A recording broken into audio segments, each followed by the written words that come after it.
మరిన్ని వార్తలు వేగంగా సంక్షిప్తంగా చూద్దాం.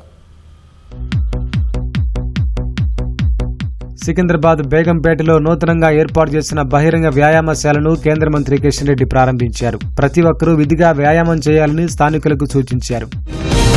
హుజూరాబాద్ ఎమ్మెల్యే పాడి కౌశిక్ రెడ్డిపై కార్యకర్తలు అసంతృప్తి గళం వినిపించారు. ప్రత్యేకంగా సమావేశమైన నేతలు ఎమ్మెల్యే తన వైఖరిని మార్చుకోకపోతే పార్టీ అధిష్టానం దృష్టికి తీసుకెళ్లాలని నిర్ణయించారు.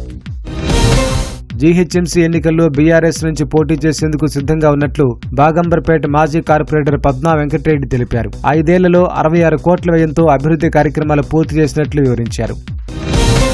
రాష్ట్ర బడ్జెట్లో విద్యారంగానికి అధిక నిధులు కేటాయించకపోవడాన్ని బీఆర్ఎస్వీ తీవ్రంగా ఖండించింది. ఉస్మానియా వర్సిటీలో బడ్జెట్ ప్రతులను చించివేసి బీఆర్ఎస్వీ కార్యకర్తలు నిరసన వ్యక్తం చేశారు.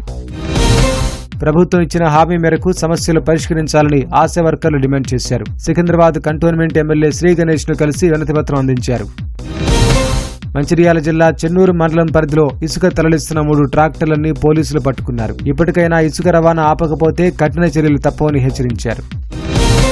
ఖమ్మం జిల్లా మదిరలో కోల్డ్ స్టోరేజీ గోదాంలో అగ్ని ప్రమాదం సంభవించింది. అక్కడికెళ్లిన అగ్నిమాపక సిబ్బంది మంటలు ఆర్పివేశారు. గోదాంలో రైతులకు చెందిన 15 కోట్ల విలువైన మిర్చి బస్తాలు ఉన్నాయి. ఖమ్మంలోని ఓలా బైక్ షోరూం వద్ద అగ్ని ప్రమాదం చోటు చేసుకుంది. సమాచారం అందుకున్న అగ్నిమాపక సిబ్బంది మంటలు ఆర్పివేశారు. ఘటనలో 2 ఈవీ స్కూటీలు దగ్ధమయ్యాయి. ఆలయాల్లో చోరీలకు పాల్పడుతున్న వ్యక్తిని నల్గొండ పోలీసులు అరెస్టు చేశారు. నిందితుడి నుంచి ద్విచక్ర వాహనం, ఆటోతో పాటు ఫోన్లు, 3,000 రూపాయల నగదు స్వాధీనం చేసుకున్నారు. నిజామాబాద్ జిల్లా దర్పల్లి మండలం రేకులపల్లిలో దొంగలు బీభత్సం సృష్టించారు. తాళం వేసి ఉన్న 8 ఇళ్లు, 2 దుకాణాల్లో చొరబడి బంగారు ఆభరణాలు, నగదు ఎత్తుకెళ్లారు. యాదాద్రి భువనగిరి జిల్లా మోత్కూరు మండలం పాలడుగు జాతీయ రహదారిపై రోడ్డు దాటుతున్న బాలుని ఓ కారు ఢీకొట్టింది. ఘటనలో అనిరుద్ధ్ అనే బాలుడు అక్కడికక్కడే మృతి చెందాడు. వికారాబాద్ జిల్లా పూడూరు మండలం రాకంచెర్ల వద్ద ఆటో కారు ఢీకొన్నాయి. ఘటనలో 15 ఏళ్ల బాలిక మృతి చెందగా 5గురికి గాయాలయ్యాయి. క్షతగాత్రులను పరిగి ఆసుపత్రికి తరలించారు.